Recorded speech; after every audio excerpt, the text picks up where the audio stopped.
And then we're going to start today with just a short few seconds of sound to tune into from the more than human world. Today, squirrels.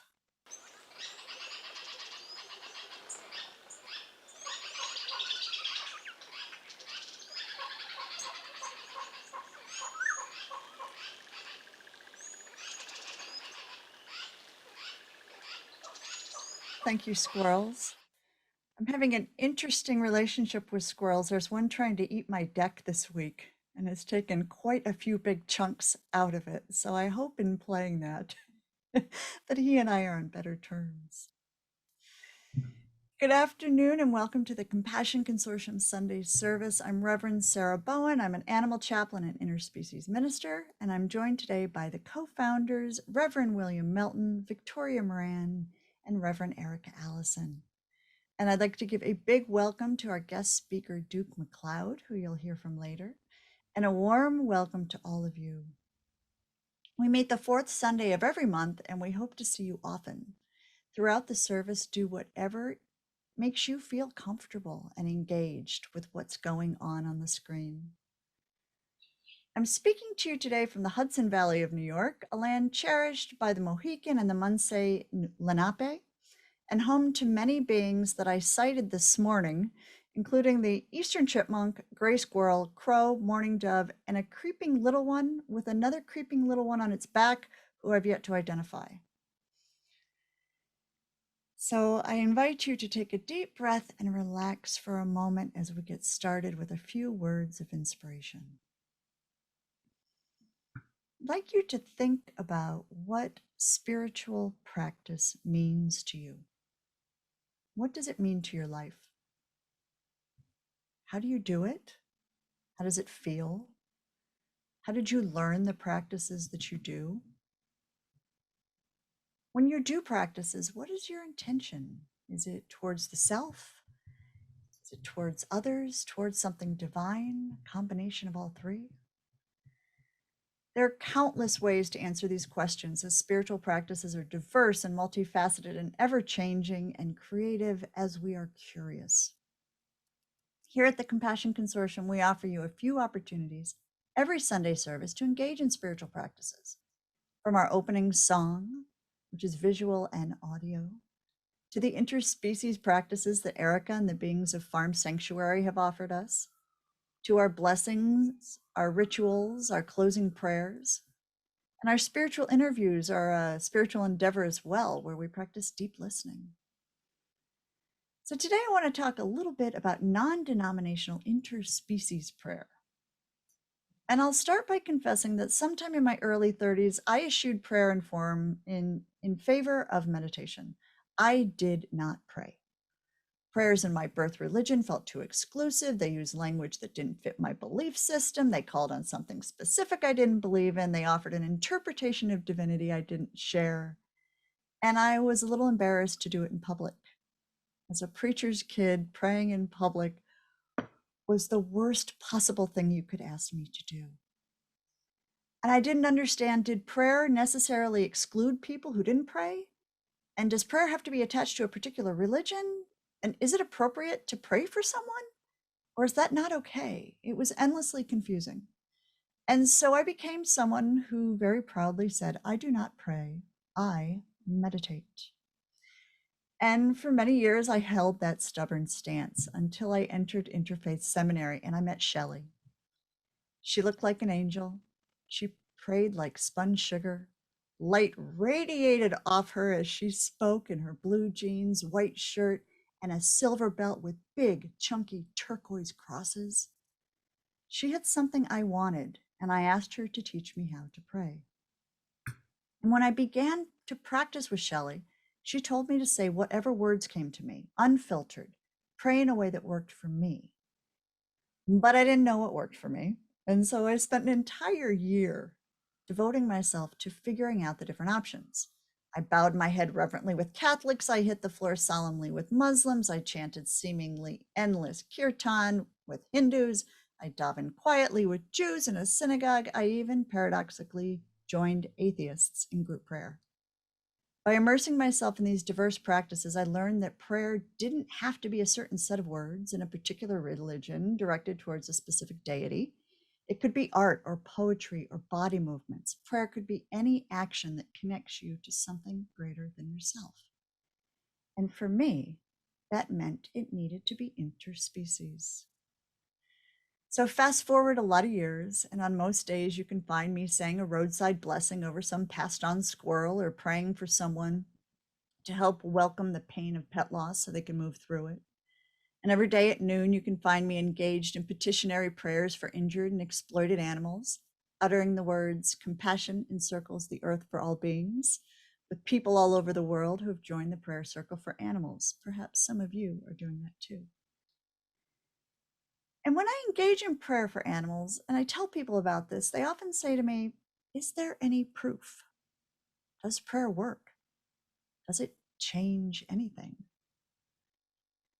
Belief in the healing power of people who pray is strong. It's controversial within the scientific community.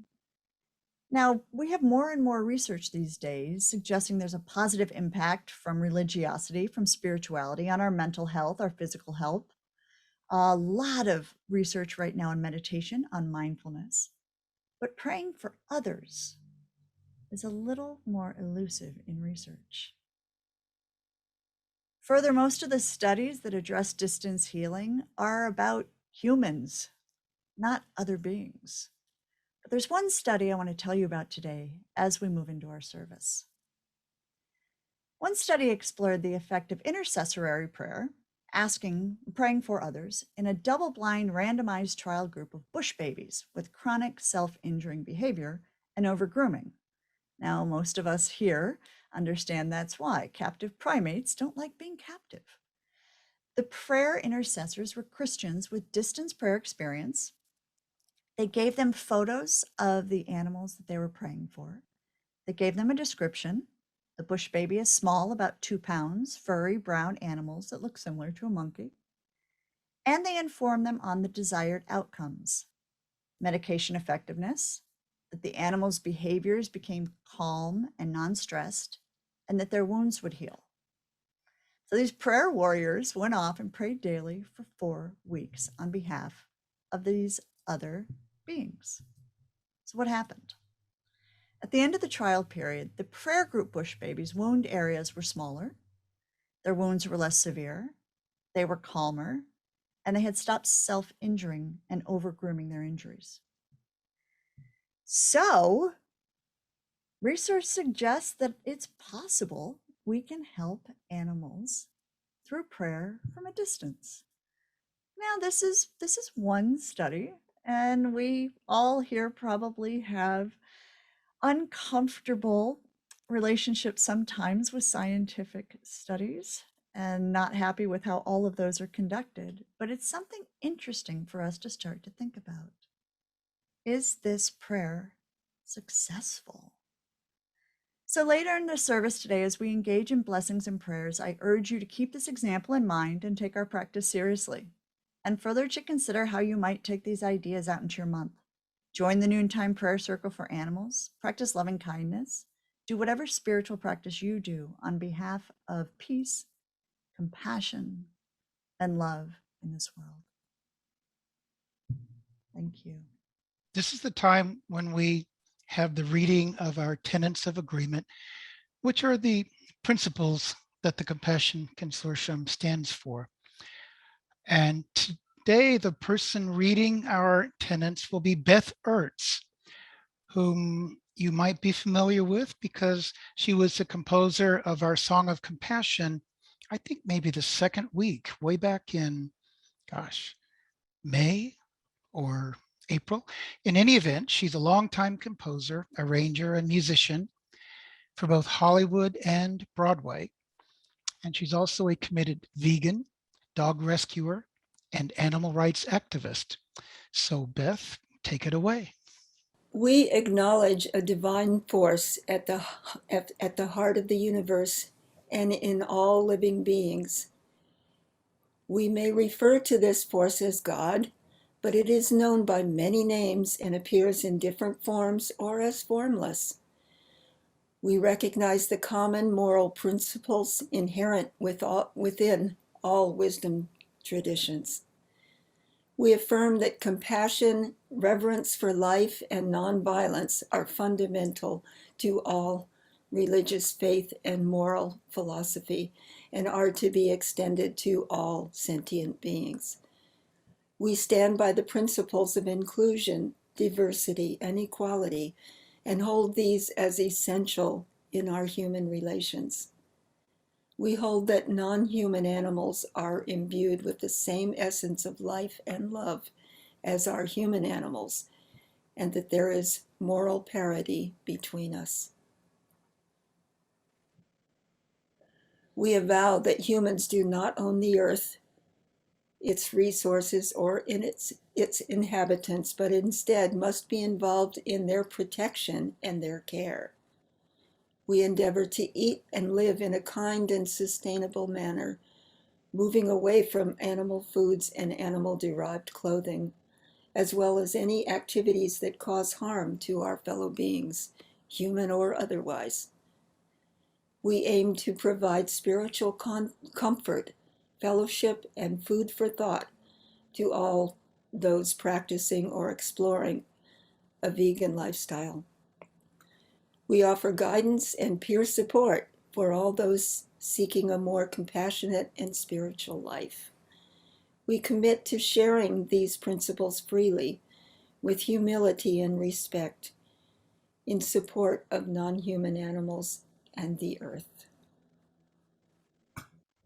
Now is the time when we play our Song of Compassion.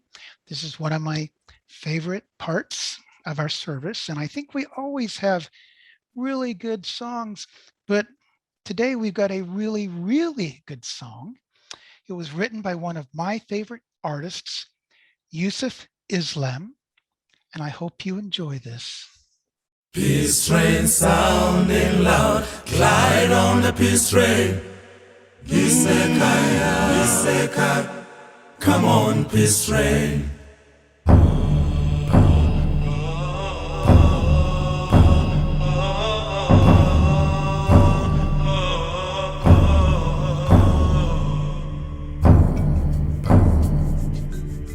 Peace train on its way.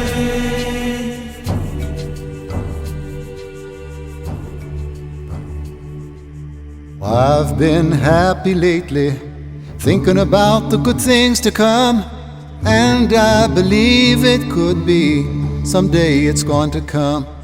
Well, I've been smiling lately, dreaming about the world as one, and I believe it could be, someday it's going to come.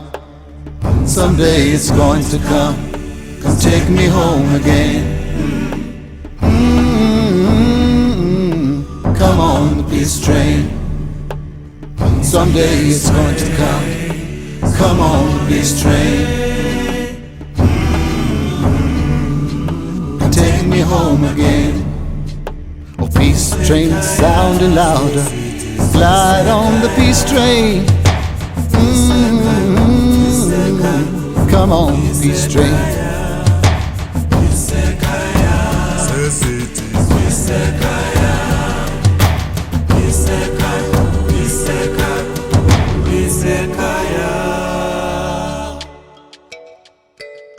Cause out on the edge of darkness there rides a peace train.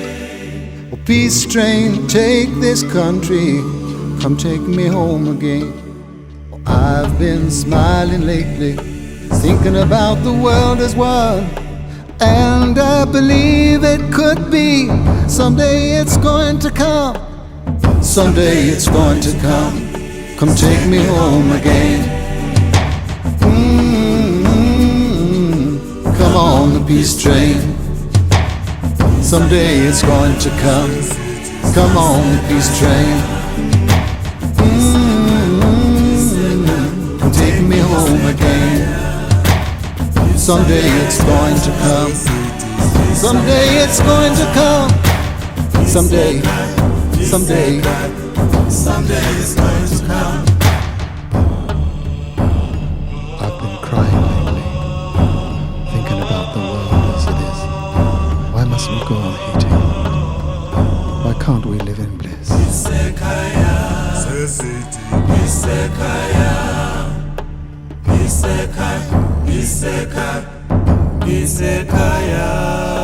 Peace train sounding louder, glide on the peace train. Come on, peace train. Someday it's going to come take me home again. Come on, peace train. Someday it's going to come on, peace train. Take me home again. Come take me home again. Come take me home, come take me home, come take me home again. Someday it's going to come take me home again. Come on, peace train. Someday it's going to come take me home again. Come on, peace train. Someday it's going to come take me home again. Come on, peace train. Someday it's going to come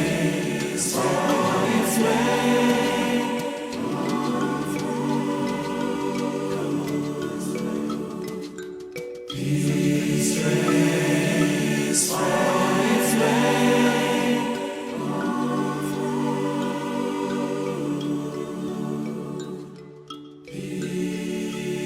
Cause out on the edge of darkness, there rides a peace train. Peace train, take this country. Come take me home again. Come take me home again. Come take me home. What a beautiful heart opening video. Let's just pause for a second and just let that settle. The beautiful images, beautiful words, beautiful harmonies.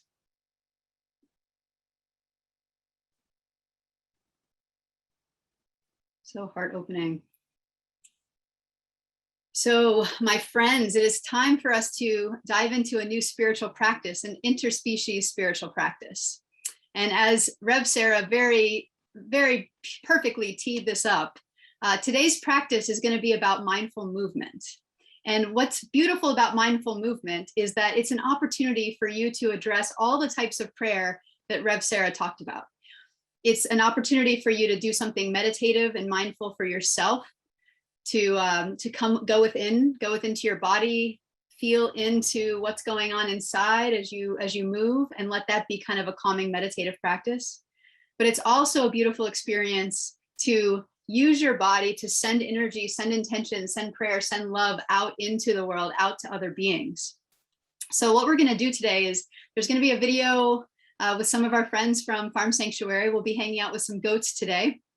And I'm actually going to invite you, those of you who are willing to play along with me, to move along. And if you're a person who is willing to actually get up and move along and able to get up and move along, that would be fabulous. If you refuse to stand up, that's fine, but at least give me some movement in your chair. Really let this flow through your body. The beautiful thing about an embodied movement practice is that there's this beautiful moment that goes from you initiating flow to beginning to feel like the movement is happening to you and through you. And when you hit that moment, you realize that you have just made a connection with a bigger flow, a greater, more expansive energy, the limitless energy, God consciousness. And so that will be the invitation today, to drop within the body, feel what's going on in here, and just feel the invitation to move. There's no right way to do this. There's no wrong way to do this. We're not doing specifically a yoga practice or specifically a Tai Chi practice or Qigong practice, which are all forms of body prayer and movement meditation. This is complete free movement. So as the images on the screen move you, as the song behind the images moves you, go ahead and let your body do what you feel called to do. And use those movements to send intentions within to yourself, and out into the world, to animals, to other beings, to all the guides and angels and spirit beings, whatever your support system, spiritual support system is for you. So Phil, let's pull the video up. And again, this would be the invitation to stand see up. what happens. I'm just starting to record. If you have any other beings around you that you'd like to invite to participate. Practices.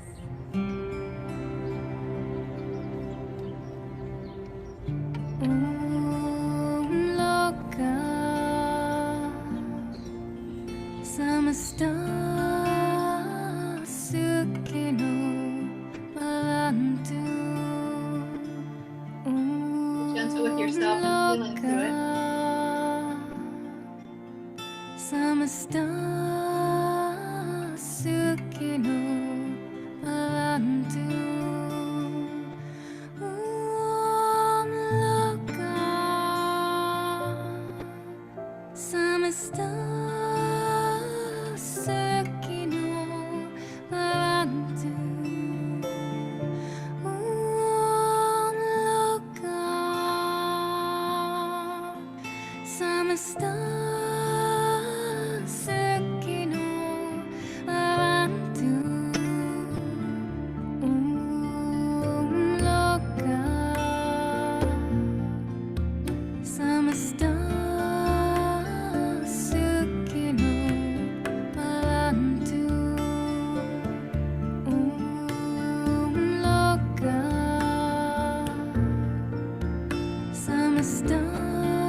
just another thank you to our animal friends who played along so entertainingly in that movement practice. And I hope you found something in that practice that opened a little bit for you and brought you some respite. Thank you so much. Thank you, Reverend Erica. I've heard that there was an old vaudevillian truism that you should never perform after an act that had children or animals. But I have such a great human to interview today that I think we can even compete with the goats. Well, maybe a little bit. So we're going to be speaking today with Duke McLeod, who's joining from New Zealand. And when we think about where everybody is on the earth right now, this alone is a modern day miracle and pretty darn cool. You can read Duke McLeod's full bio in the order of service. If you don't have that up, then let me just say that Duke is a Sufi Muslim and a PhD researcher in social anthropology at the University of Otago in New Zealand. His dissertation, A Path of Justice and Compassion, about vegan Muslims and Islamic veganism, explored the intersection of Islam and veganism, and his research continues. So welcome, Duke.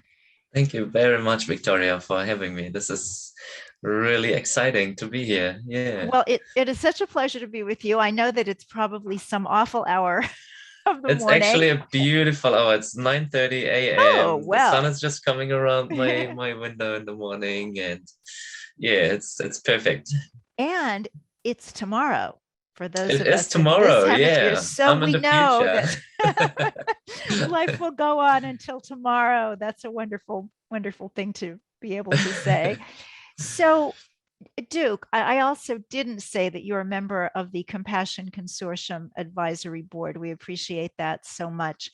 So, for everybody here today who maybe has not made a study of Islam, can you just give us a general kind of elevator speech overview of the faith and the beliefs? Yes, of course. And I'm happy to have this opportunity too. This is also part of my intention for my PhD studies, to bring Islam to a different audience who might not be exposed to Islam before. Secular vegans are one of those groups, I guess, or vegans of other faiths. So Islam is a religion. It's often called a religion. It's a belief system. Not too unlike to Christianity or Judaism. We often talk about the Abrahamic religions, Islam being one of them. And yeah, I guess the history of Islam is really already complicated to talk about, because we say, okay, Islam started with the Prophet Muhammad roughly 1400 years ago. But then there's also the other story that, well, all the prophets were Muslims, right from the start of the creation, right? All surrendered to God. That's the meaning of the word Muslim, somebody who's surrendered to God. And Islam is that process of surrendering, or the state of being surrendered. So there are these different definitions of Islam, I guess. And yeah, sure, you have your set of ritual practices that you might have seen on TV, or that you might have seen friends doing, the ritual prayers, the fasting during Ramadan, or giving the alms. And yes, there is, but there's also this understanding of Islam as a process, as a spiritual process of surrendering, of getting to know yourself, of finding the divine within yourself and making that connection. And through this process of realization, diving deeper and deeper into this spiritual reality. And as a Sufi, I like to focus more on this process. I might say a word about Sufism as well. Sufism, although maybe that question is going to come up still. I'm just peeking at your list over here. So let's stick with Islam for now. So yes, in a nutshell, Islam is a beautiful, beautiful path, a beautiful religion that really fits well with me. And yeah, I hope that people can just appreciate it. It's just another faith, just another spiritual tradition. Um, I really love the tenets that you read out before, that, there's beauty and truth in all of the traditions. And that really resonates with my heart very, very deeply. Um, yeah, there's a tricky part about being a Muslim or Islam. I guess I think we're going to talk about that a little bit later as well. But maybe we're now done with our elevator pitch. Okay. Well, it would be a pleasure to share an elevator or a lift with you anytime. So you did mention Sufism. And I Yes. think that some of us have heard of that. We've heard about, whirling dervishes, but we don't know. Tell us about being a Sufi. Yes. So with Sufism, it is really interesting because Sufism is just as diverse as Islam itself, or as all traditions themselves. Sufism has such a wide spectrum. You can get Sufis that are on the conservative edge of things. They're going to take the ritual practices very serious and go over and on top of those with their practices. And that's cool. That's great. On the other end of the spectrum, you have people who are like kind of transcended these ritual practices and are fully just with the spirit. And in between there's a whole range of grading of people who maybe move between those two poles. For myself, I guess I move a little bit between the two. I like to be really free and just move with the spirit and let the spirit move me. But I also see the beauty in some of those practices and the benefits and the wisdom within those practices. So yeah, Sufism is sometimes we have this ideas about the stereotypical Sufi as the whirling dervish, and that's one part of it. You have these schools in Sufism, or orders, and the whirling dervishes are one particular order who have this very amazing meditative practice as the whirling that people might have seen before. There's other orders that have different practices, more silent meditation, or kind of Sarah, you mentioned you've had your share of kirtan. There's something similar like that in Sufism. We call it dhikr, and you can do that by yourself, silently or out aloud. So there's a whole range of practices even within Sufism, and I think that's really exciting. And I like to explore different forms of them. Although I'm really a big fan of the dancing and the chanting in groups out loud with a full with full heart and full soul. Yeah, but the silent meditation, I think, is really helpful to ground yourself within yourself. So yeah. how did I presume you were not raised a Sufi? How did that come about in your life? No, I wasn't. Yeah, maybe just before I say that, just another quick word about how Sufism fits in with Islam as a whole. Absolutely. Yeah, so it's often perceived as the kind of mystical aspect of Islam. For some, it is even the core, the essence of Islam is found within Sufism. And sadly, for that very reason, Sufism and Sufis themselves are often finding themselves ostracized by more conservative groups or by more hardlining groups, simply because through these practices, maybe people are more in touch with themselves than these other groups might like people to be, who are just about authoritarianism, maybe. And yeah, so if you think of Sufis, yeah, we're a happy bunch of people, but the Sufism are also persecuted in Muslim countries. Yeah, that's an important thing to know, especially when we talk about praying for other people. So you can pray for the Muslims, for the Sufis around the world too. facing persecution. Yeah. But maybe we're having a Sufi turn at the moment. Things are changing in Saudi Arabia. The religious elite is kind of being pushed a bit more to new ground. So let's hope for a good tomorrow and a good future. How did I go? How did I become a Sufi? Well, it's a bit of a story. It's a bit of a journey, of course. But essentially, it starts with me being born into a Christian family, into a family Baptist on my father's side and Mennonite on my mother's side.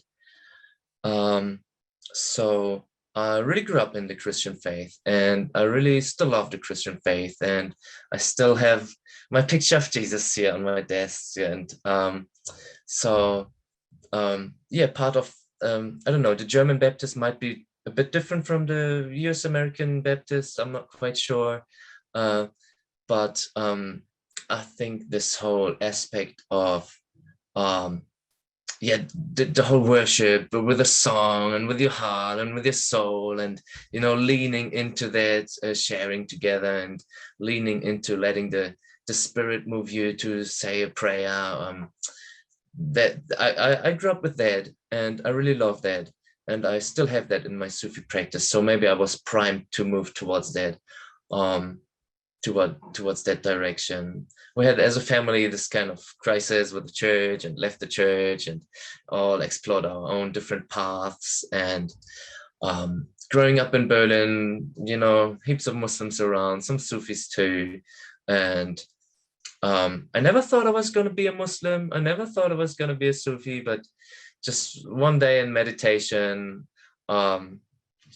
it just hit me. It just hit me squarely on my head, and I had this glorious vision of, beautiful letters that seemed to be from the Quran, and I'm like, oh boy, I think I should explore this. And it was then that I experienced this. This, what I talked about earlier, this surrendering, this fully giving myself to that path, to the divine. And it was then that I realized I'm Muslim by that definition. And so I didn't know about Sufi until a year or two afterwards, although I might have always been a Sufi. I don't know. It's a friend gave me, or a neighbor gave me this prayer book, and there were nice little phrases in there, and I immediately started turning those into songs, and got my drum out and just played with them a little bit. And then I guess I found myself so comfortable with that, and realized after I came upon other Sufis who do similar things, that, hey, maybe that's me. Maybe I'm one of those fellas. Maybe I'm part of that whole Sufi path. And then I realized, yes, that's my path. Yeah. And that's been my path now for the last probably 8 or 9 years. Yeah. That's beautiful. I love hearing people's spiritual stories, and very often it begins with surrender, just as It you does, doesn't it? described. Yeah. Yeah. So where did the veganism fit in there? Were you vegetarian or vegan before you became Sufi, or did that happen after? I grew up in the meat eating culture, and was fully part of that. Although I always had a good kind of role model, which I kind of didn't, follow. My mom was vegetarian for quite a while, and always had that feeling of wrongness about killing and using animals. Although because of the pressures from tradition, wasn't really able to live that for the early parts of her life. For myself,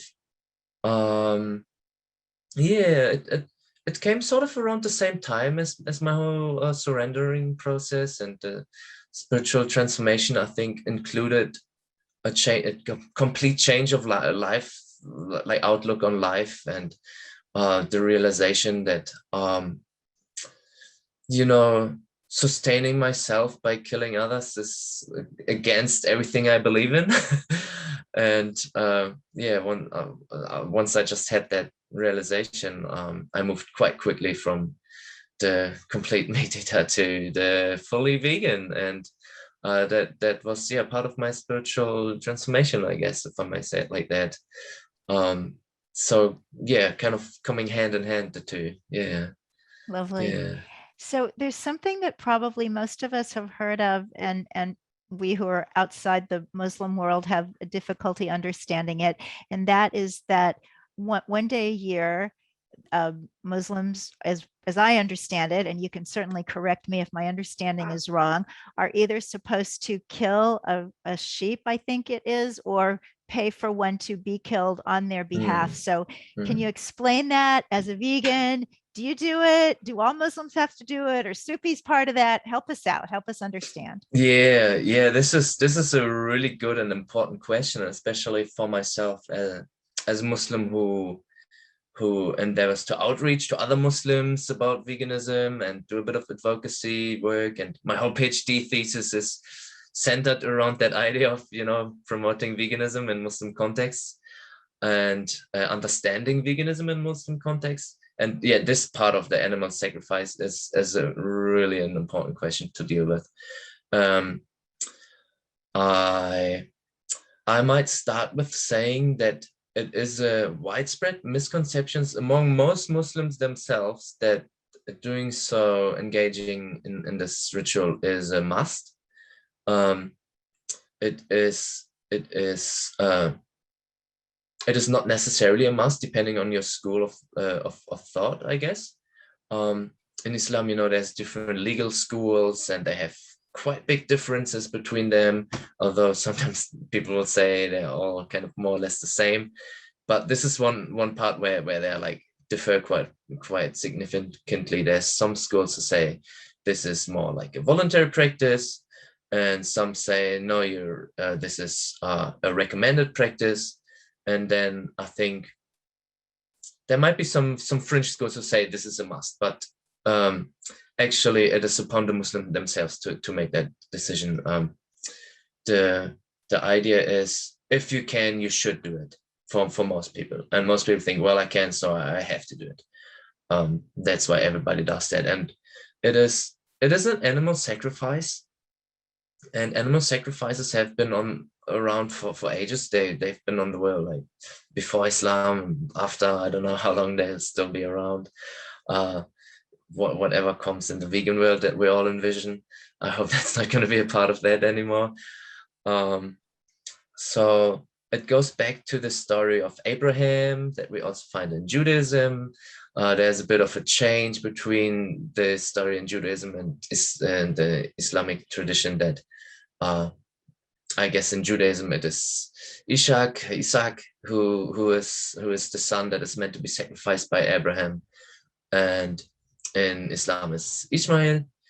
And but the story is pretty much the same. Otherwise, that Abraham is going to sacrifice the son and is willing to do so. The son is willing to do so. So it's actually consensual. Which is really important to point out, I think, because the animal sacrifice nowadays is never consensual, or at least we cannot just assume consent to that. Yeah, this is really a big topic. It's really a big topic. I think the key is to understand that most Muslims are Muslim by culture. It is a big part of their cultural upbringing, and this sacrifice is a cultural tradition that is key to people's identity. Being a Muslim, eating halal meat, doing the sacrifice, and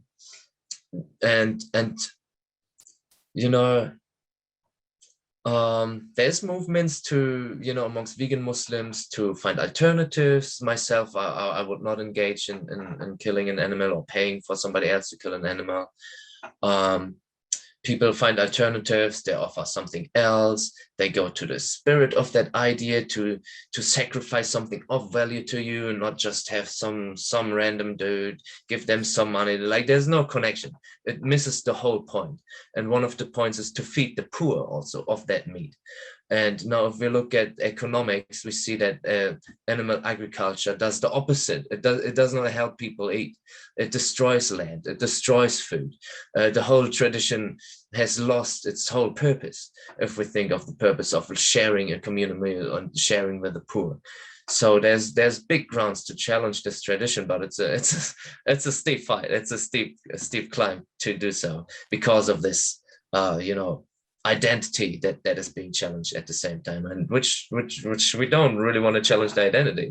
We only want to challenge that particular, practice or way to perform that identity. But yeah, it's a really tricky issue, and it's going to come up always. You're going to talk about a Muslim, about veganism. This is going to come up, and I guess one easy way out is to just say, well, let's be vegan 364 days a year, and then that one day you do what you think is right. There's still going to be a better world. There's still going to be a lot better world.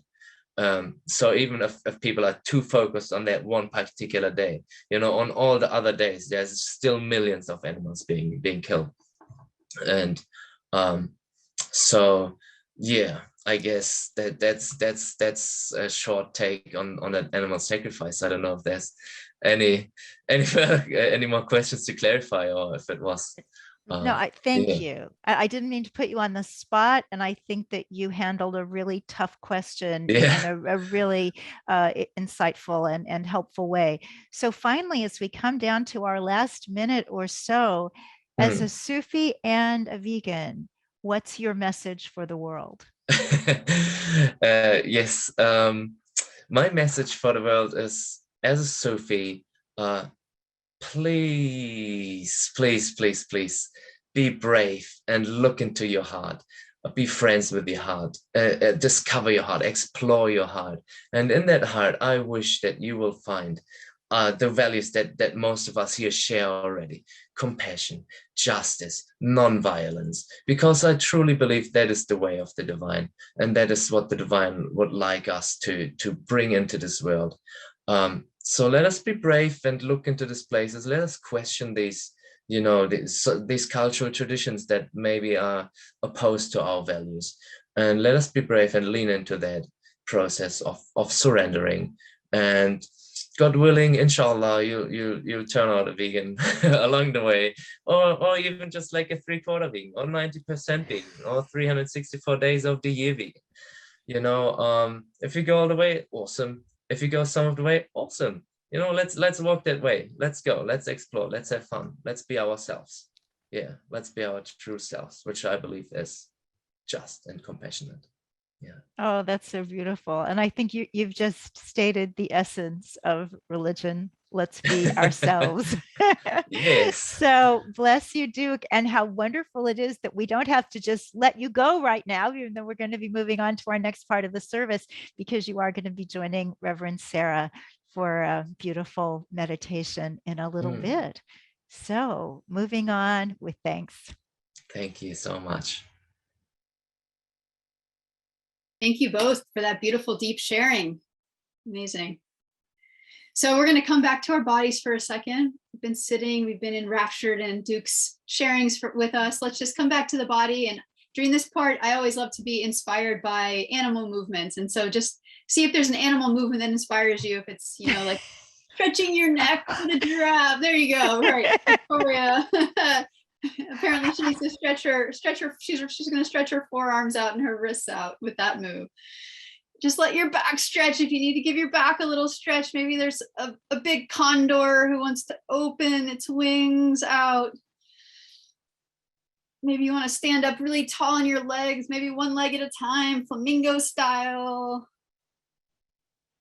Take some inspiration from these beautiful things, beautiful poses and movements we watch our animal friends and our insect friends do on a regular basis. So I'm very excited to transition us into the compassion in action segment. And the purpose of this segment is to just highlight a member of our community who is bringing compassion into their daily life. And today we are very, very blessed to be joined with Sande. And I'm just going to read her bio. We're going to be talking about a pretty interesting topic here, the topic of an empath. So Sande Nosonowitz is a registered yoga teacher. She's a Main Street vegan certified instructor. Let me just get that back up here on my screen, just switched on me here.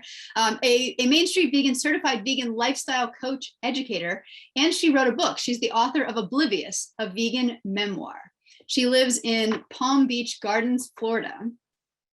And so Sande, it's very excited. I'm very excited to be here with you today because this concept of an empath, if people don't know what this is and they are animal lovers, this could be a term that just completely helps them understand themselves so much better. And I'd love to hear some of your expertise around this topic. So welcome, Sande. Thank you. And yeah, tell us a little bit about this topic. Well, first of all, I don't think I have expertise. I just really feel what I feel. And experience. So, but I think everyone in this service, with all our compassion and our deep feeling, has a level of empathy. But when I talk about being an empath, it really means that I can deeply take on the emotions and the feelings of others. So it's just not, oh, I feel bad, or I feel this, or I feel that. I can actually feel what I'm watching happen to another being. And it could be joy too, but in the case of veganism and animal activism, it's usually the suffering of the animals. And it's a visceral, physical, emotional reaction that doesn't leave quickly enough to function, like most people function.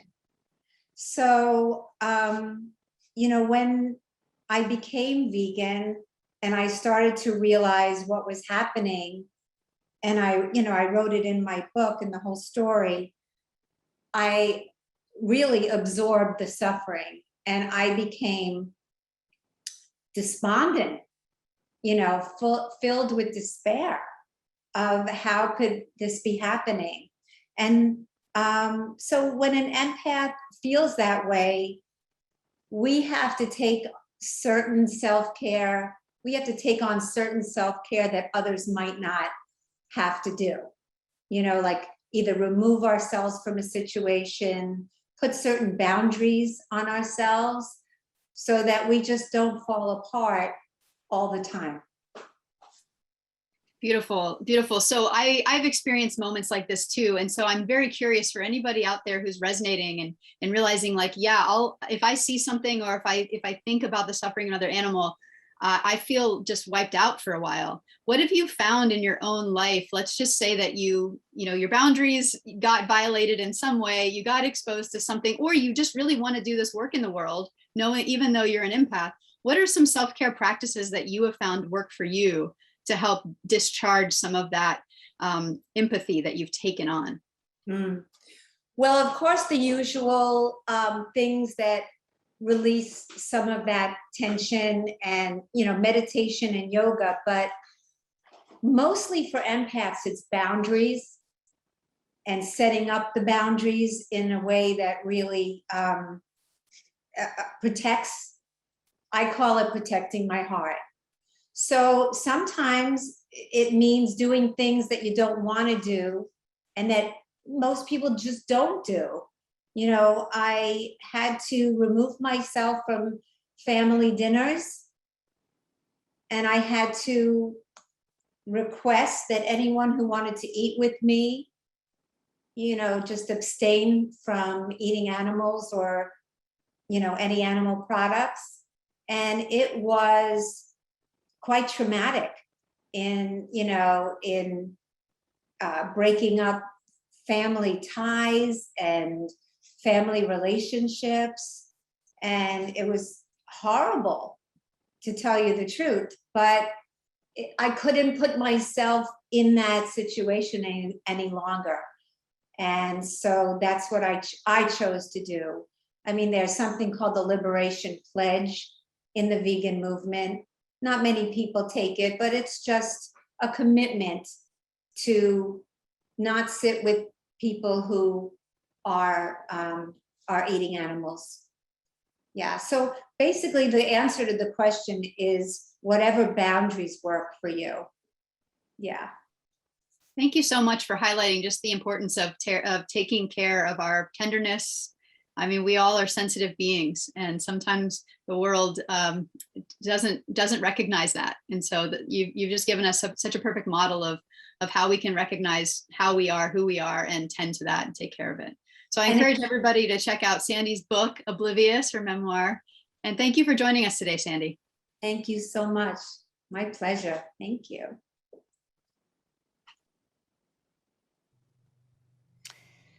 Thank you all.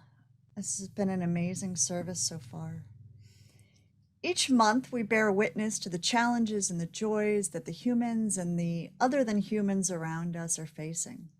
And at this point, we encourage a lot of audience and congregation and group and gathering participation, whatever word you consider yourself today. So Phil, I'm going to ask if you could open up the chat so that all folks can chat and can see each other's chat.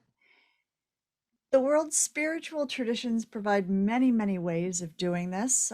We talked a little bit about different ways of prayer at the beginning of today, and we've also talked about meditation and loving kindness and all sorts of different ways.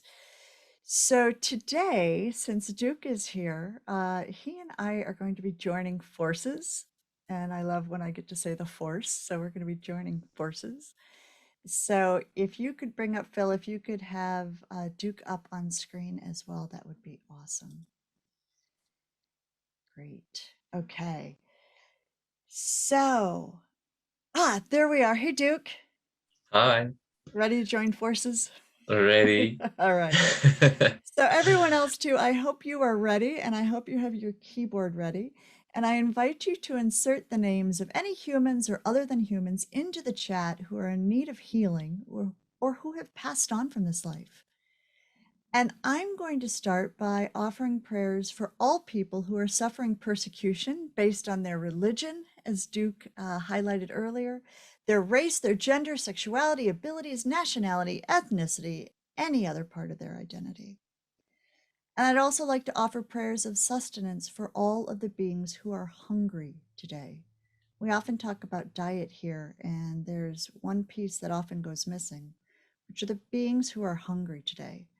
There are more than 815 million humans worldwide facing food insecurity and hunger. May they receive nutritious, nonviolent food. And finally, for my prayers, I'd like to send some to the mice and the burrowing owls threatened by a plan to airdrop 2,917 pounds of poison on them in the Far Alon Islands. And I have no idea if I'm pronouncing that right. Lisa can correct me if I'm wrong. But that stinks. And so I'm going to put a link later in for anyone else who would like to help sign a petition to stop this particular mess along with our prayers. And for all the beings who are in the chat today, for the little mouse who didn't make it, Lolita at the Miami Seaquarium, Carlos, Reverend Carol's dog Arthur who passed away. Oh, I'm so sorry, Rev Carol. The horse in New York City that was hit by the car, absolutely. Simba the cat and Oz the cat. For Ginny, Henry, Bill, Abby, Bo, Judy, Lauren, Kara, all the refugees from Haiti. Freddie Mercury, the old dog. It's an excellent name for a dog, Beth. Freddie Mercury. And Louise Sims in Austin, Texas, who is recovering, and we send her prayers of health, prayers of healing. And Liza, anyone else you guys want to drop in the chat, you can keep it going. And we want to acknowledge and recognize that our grief for individual animals and for the exploited and abused and captive masses that we animal activists advocate for can leave us with a heavy heart, as Erica was just talking about with Sandy. Learning practices for working with that are essential to sustaining our activism. So Duke has been so kind as to offer today to lead us in a meditation on nourishing the activist heart through gratitude. And so I hand the floor over to Duke. Thank you very much, Sarah. Yeah, so I mentioned some different spiritual practices of the Sufi path before, and this is one of them that I would like you all to join me in for these last few minutes. So yeah, we talked about boundaries. It's really important to have our boundaries up in general life, and as activists and advocates especially. And the other side of that is filling up again, nourishing ourselves. And one wouldn't be enough without the other, I don't think. So now let us fill ourselves up, and let us nourish our hearts.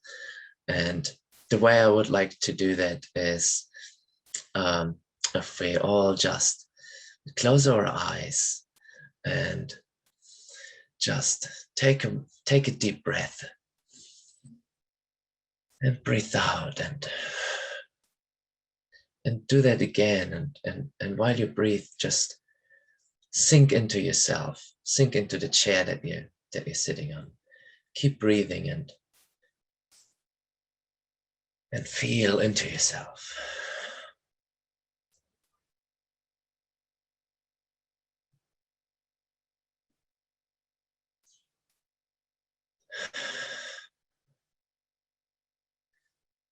And there inside of yourself, of course, you have that beautiful spark, that flame of the divine that sits there and is ready to warm you and light you. And let's acknowledge that flame. Let's acknowledge that spark.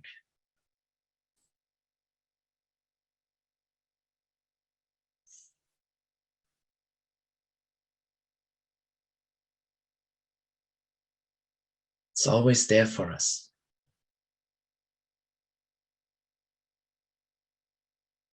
When times are tough, it's still there for us. Times are beautiful, it's still there for us too.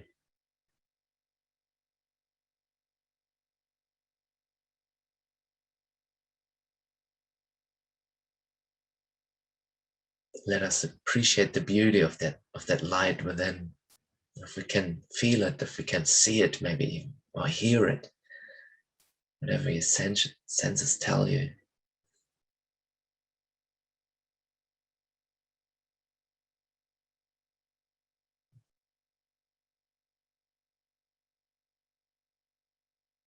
And I believe we can nurture that flame and strengthen our connection with that flame through the practice of gratitude. So let us be grateful. Let us be grateful for that connection, for the ability to connect, for that spark within ourselves. A deep, deep gratitude.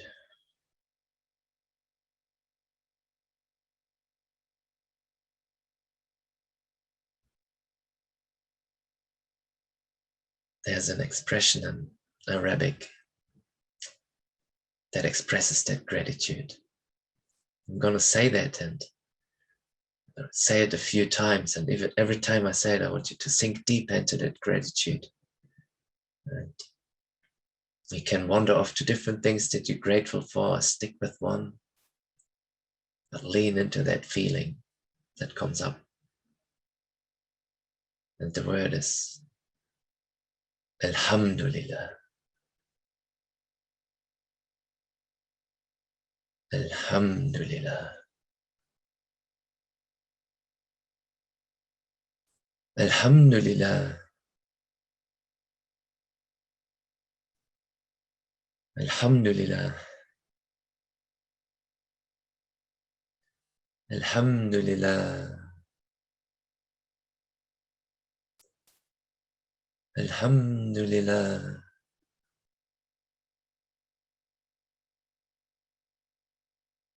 Alhamdulillah.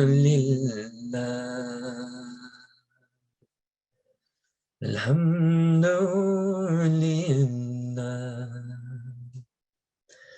Alhamdulillah.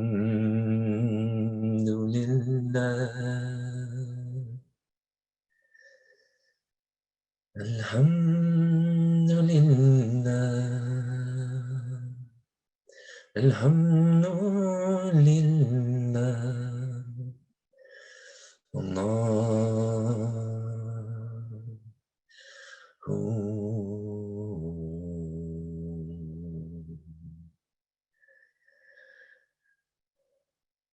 Let us write this gratitude into every single cell of our body. Let us anchor it in our DNA. Let us be grateful and humble beings on this earth. Let us experience many things that we're grateful for. And just appreciate being alive, being together. There's endless things to be grateful for. And it's so important to remember. And yeah, so maybe this is only a very short meditation. So I would like you all to just come back out of that deep, deep space within yourselves. Come back into your body. When you're ready, slowly open your eyes. Sometimes it helps to move your limbs, move your hands, move your feet, move your body, have a little shake. Open your eyes. Rejoin the group. We're all together in this all the time, whether we're here on this Sunday service or not. We're always connected. That's another beautiful thing to be grateful for. So thank you, Sarah, for doing these amazing services, and the whole team. Yeah, I'm very grateful to be part of this. Alhamdulillah. Thank you very much. Yeah. Thank you, Duke. Wow, powerful practice. I'm so glad we videotaped this and it'll be on YouTube so I can hear your beautiful voice and your wide open, gentle yet fierce heart sing those beautiful tones. We generally end in a group prayer. I'm wondering, Duke, would you like to offer any words of prayer before we move on to that? Yes, I have this prayer that I had written out before, and so I'm really happy to share this one. It's a short, nice little prayer that expresses maybe the essence of everything that we've talked about today, from my side anyway. Bismillahirrahmanirrahim. In the name of the most compassionate, most merciful, may God's love fill my heart, our heart. May God's mercy guide our actions. May God's beauty be in our eyes in our daily interactions. May God's strength be in our hands when we stand up for justice. May God's wisdom be in our mind when we speak truth to power. And may God's peace be on our tongue when we eat our plant-based meals. Amen. Amen. Amen. Amen. So it is. All of those good closing prayerful words. Thank you so much, Duke. And Phil, if you could bring up our typical closing words, and if everyone would join me. May all creatures everywhere be happy and free. May the thoughts, words, and actions of our lives contribute to this happiness and this freedom for all. May it be so. Amen, amen, amen. So mote it be. So we want to thank you for being with us today. And I want to let you know about a couple of our upcoming events. We will gather again for our next Sunday service on October 24th at, as usual, the 4 p.m. time. And our special guest will be the Reverend Dr. Russell 11, who is a Unitarian Universalist minister and animal chaplain. And he currently serves as chaplain to the Unitarian Universalist Animal Ministry, where he is engaged in the training of additional animal chaplains who serve their local congregations and communities across the country. And then on October 11th, that's a Monday, and that at 8 p.m. Eastern Time, we will be having our Compassionate Practice Talk. And we will be exploring the healing power of animal Reiki with Kathleen Prasad and Leah D'Ambrosio from the Shelter Animal Reiki Association. This association is very near and dear to my heart because it is where I learned the power of animal Reiki. And I'm a member of this association. And I think you all know that I travel every other Saturday to the Tamerlane Sanctuary in Port Jervis. And I share Reiki with the animals there who want to receive it. So we would invite you to join us on October 11th. And the final 10 minutes of our time together will be a meditation, and it will be an animal Reiki meditation. And so please feel free to invite your companion animals and animal friends if they want to join us. So lastly, and as always, if you enjoyed the service and would like to support our programming, we would certainly encourage you to donate on our website. And I think that that link is probably posted in the chat box. And now I guess we go back to Sarah. Yeah, thank you, William. So we have two other events that are coming up. Phil, I think we may have a slide for that too. One of them is coming up really fast, which is the Vegan Spirituality Forum and Retreat. So there's some information here about that, as well as we're going to the Parliament. For those of you who do not know about the Parliament of World Religions, it happens about every 3 or 4 years since 1893. It is a gathering of, I mean, everyone, thousands and thousands of different spiritual traditions, from the Abrahamics to Wiccans and earth-based spirituality and indigenous spirituality. And so for that event, we'll be doing a session on interspecies spirituality. There are also some other sessions from the Interfaith Vegan Coalition that'll be offered as well. For that event, you have to register for the entire thing. But it's worth it if you like this topic of spirituality and seeing it in all its different flavors and forms. I like to kind of tongue-in-cheek call it Spiritual Comic-Con, because when you go in person, it's just amazing to see all the different ways that spirituality, compassion, peace, compassionate service show up in the world. So just a little plug for that.